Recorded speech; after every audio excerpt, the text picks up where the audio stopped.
गाय, गंगा, गौरी और ज्ञानी, इनका आदर करें।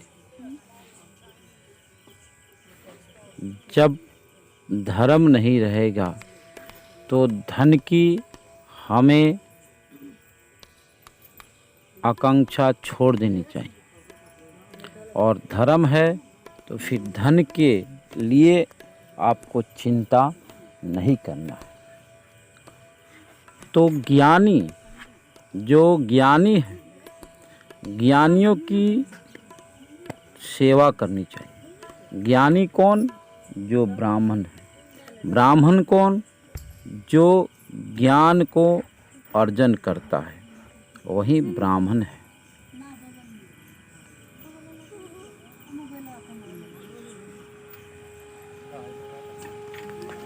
ज्ञान के माध्यम से हमको सब कुछ प्राप्ति होता है। हम देवी पूजन करते हैं, देवी पूजन करने के बाद हम हवन करते हैं।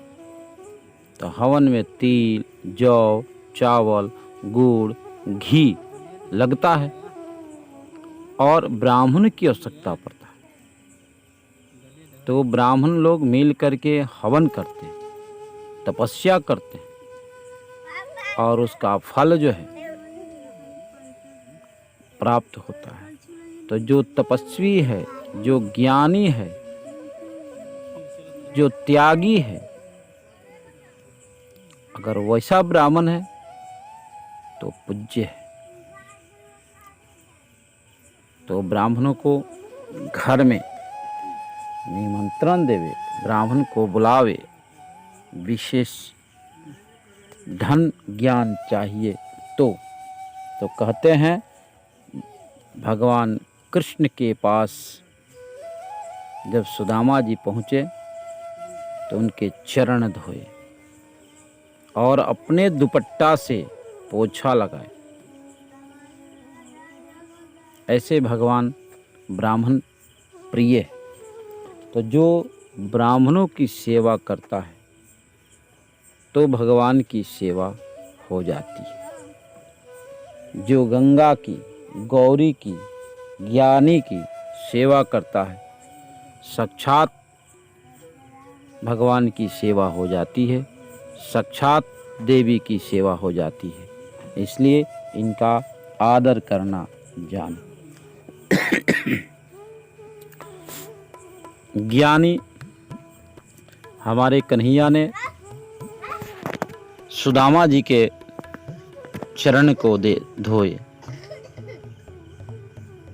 सुदामा जी कृष्ण के मित्र हैं, और इतने दिनों के बाद जब उनका दर्शन होता है, मिलन होता है, तो भगवान गले से गले मिलते हैं, पलंग पर बैठाते हैं। रुक्मिणी जी से जल का आदेश तो देते हैं, लेकिन रुक्मिणी जी जब जल लेकर के आती है तो देखते हैं भगवान सुदामा जी की चरण धो डाले। क्यों? क्योंकि भगवान जानते हैं कितने दूर से चल करके मेरा मित्र सुदामा आया है, और बाहर से जब कोई व्यक्ति थका मंदा चल के आता है तो गरम गरम पानी से अगर उसके पैर धो डाले, थोड़ा नमक डाल के, तो उसका आधा दर्द जो है निकल जाता है। ऐसे सोच करके उन्होंने चरण धोने के लिए उन्होंने परात लिए।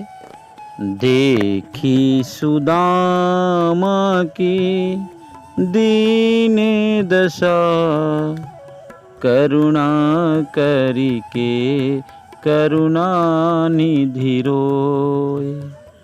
पानी परात को हाथ छुओ नहीं, नैनन सो जल पग को धोए।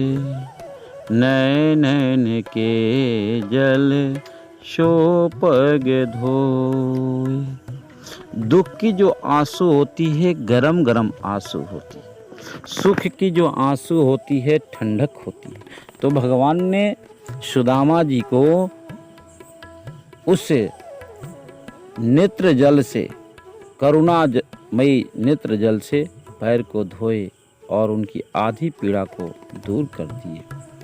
तो ब्राह्मण की सेवा करने से, ब्राह्मणों को घर में जिमाने से और ब्राह्मणों के प्रति श्रद्धा भाव रखने से कहते हैं कि भगवान जो है उसके ऊपर बड़े प्रसन्न होते हैं, देवी जी उनके ऊपर प्रसन्न होती है। तो ब्राह्मणों को घर में बुलाए, खूब विधि पूर्वक जो है आप उनको भोजन कराए और आशीर्वाद ग्रहण करें। ब्राह्मण के आशीर्वाद मिल गया तो सब कुछ प्राप्त हो गया। ज्ञानी का अगर हम कदर करेंगे, आदर करेंगे, तो फिर हमें भी कोई वस्तु की कमी नहीं होगी। इसलिए ज्ञानियों को यानी ब्राह्मणों को कदर करना चाहिए। हमारे शरीर में चारों वर्ण विराजमान हैं, ब्राह्मण, क्षत्रिय, वैश्य और शूद्र। ब्राह्मण कौन है? जो हमारा मस्तक है यही ब्राह्मण है। क्योंकि और ब्राह्मणों का कर्म क्या है? तो कहते हैं ब्राह्मण का 6 कर्म कहे गए हैं। दान लेना, दान देना, जग करना, जग कराना, पढ़ना और पढ़ाना, ये ब्राह्मणों का कर्म है। यानी ब्राह्मण जो दिमाग है, जो मस्तिष्क है, ये हमारा ब्राह्मण है। क्षत्रिय कौन है? क्षत्रिय यानी हमारा हाथ। हाथ जो है ये क्षत्रिय का काम करता है। क्षत्रिय का मतलब होता है रक्षा करना। अगर इन सब शरीर के किसी अंग पर कोई अत्याचार करता है या वार करता है तो क्षत्रिय जाकर के यानी दिमाग जो है उसको प्रेरणा देती है कि इसकी रक्षा करना है, तो हाथ आगे की ओर बढ़ता है और हाथ जाकर के उसकी रक्षा करता है। तो क्षत्रिय का काम है रक्षा करना। उसके बाद वैश्य यानी पेट का नंबर आता है। पेट का काम है कमाना और भोजन देना। तो वैश्य, पेट जो है वैश्य है, तो वैश्य का काम है कमाओ और इस पूरे सबका सेवा करो, भोजन दो, ये वैश्य का काम है। उसके बाद नंबर आता है शूद्र का। तो शूद्र कौन है? हमारा जो चरण है यही शूद्र है। तो शूद्र का मतलब होता है सेवा करना। इन जो है ब्राह्मण, क्षत्रिय, वैश्य की जो सेवा करता है वही है हमारा चरण। अगर चरण न चाहे कहीं जाने के लिए तो सब निठल्ले पड़ जाएंगे, सबकी स्थिति कमज़ोर हो जाएगी। इसलिए चरण जो है ये सबकी रक्षा करती है, सबकी व्यवस्था बनाती है, जबकि सेवा करती है। तो ये हमारे मानव के शरीर में 4 वर्ण शरीर में ही विराजमान है। इसलिए अलग से कोई जात नहीं है। जात तो सिर्फ मानव जात आया, जिसमें से नारी और पुरुष 2 ही जात आए हैं और उसी से सारा सृष्टि की रचना हुई है।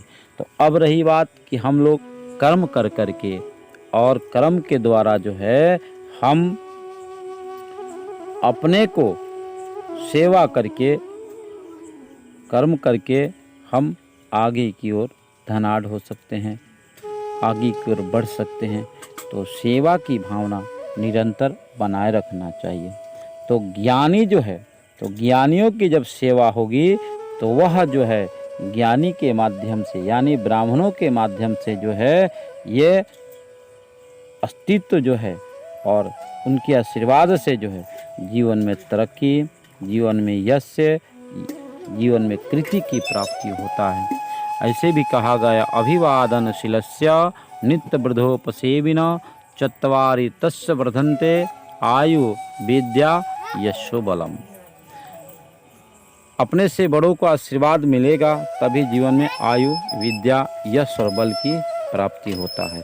तो अपने से बड़ों के सानिध्य में झुकने की आदत डालनी चाहिए। इसीलिए कहा गया ज्ञानियों की जो रक्षा है हमें अवश्य करनी। और उसके बाद नंबर आता है गौरी की। गौरी यानी 1 वर्ष से 10 वर्ष तक की जो कन्या है, एक गौरी स्वरूपा कही गई है। 3 गौरी स्वरूपा जो है उनकी भी हमें आदर करना चाहिए।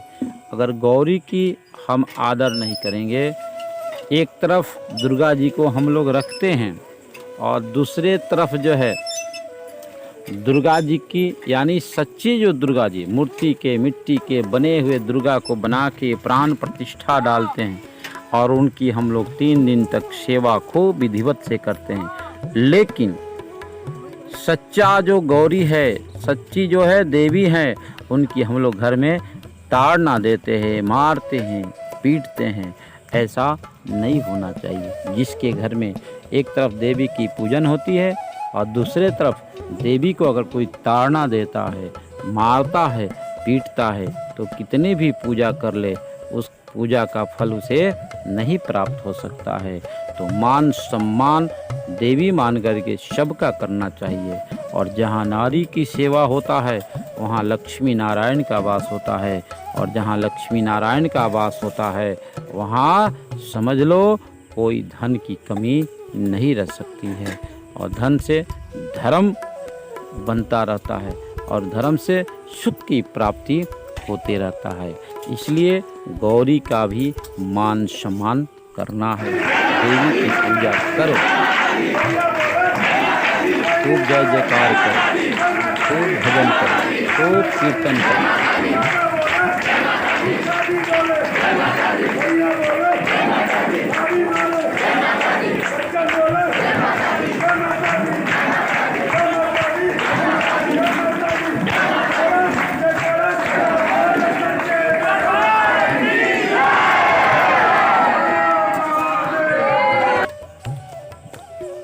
लेकिन घर में जब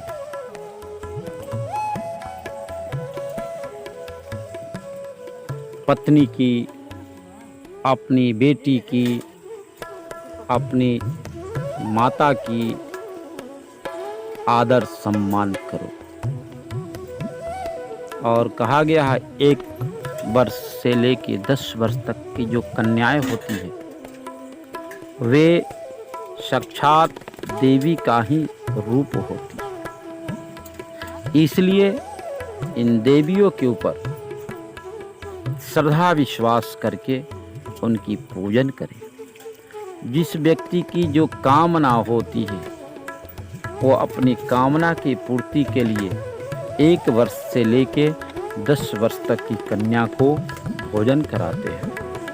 कन्याओं को घर में जिमातने के लिए कन्याओं को आदर पूर्वक जा कर के निमंत्रण दे कि आज हमारे घर में कन्या भोज है, आप अवश्य पधारे। कन्याओं को निमंत्रण दे करके आप घर में खूब अच्छी तरह पुआ पकवान मिष्ठान सब बनाएं और बन जाए तो देवी को बुलाए और उनके पहले पैर धोवे। सबसे पहले देवी को पैर धोना चाहिए और धो करके फिर अपने दुपट्टा से गमछा से उनकी प्रक्षालन करें। उसके बाद देवी को एक सुंदर सा आसन पर बैठाएं और आसन पर बैठा करके सामर्थ्य के अनुसार जो भी हो तिलक लगाएं। तिलक लगाने के बाद व्यवस्था बने तो वस्त्र आभूषण प्रदान करें। नम्र निवेदन करते हुए सभी कन्याओं को पूजन करें। व्यवस्था बने तो दूध दही धृत्य मधु शर्करा सहित जल से स्नान करा करके पंचामृत से स्नान कराए।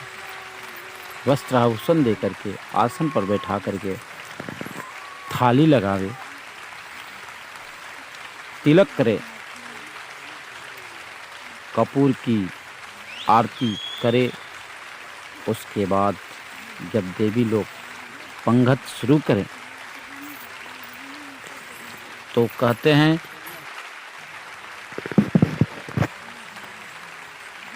गौरी की जो पूजन हम लोग करते हैं,